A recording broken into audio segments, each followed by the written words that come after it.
صرف ایک ماہ میں حفظ قرآن۔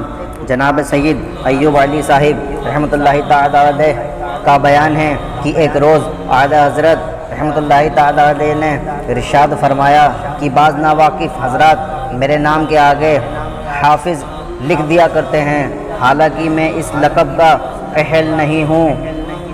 سید ایوب علی صاحب رحمۃ اللہ تعالی علیہ فرماتے ہیں کہ اعلیٰ حضرت رحمۃ اللہ تعالی علیہ نے اسی روز سے دور شروع کر دیا، جس کا وقت غالباً عشاء کا وضو فرمانے کے بعد سے جماعت قائم ہونے تک مخصوص تھا۔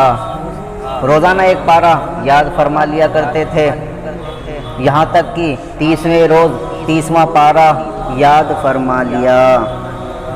ایک موقع پر فرمایا کہ میں نے کلام پاک بالترتیب بکوشش یاد کر لیا، اور یہ اس لیے کہ ان بندگان خدا کا جو میرے نام کے آگے حافظ لکھ دیا کرتے ہیں کہنا غلط ثابت نہ ہو۔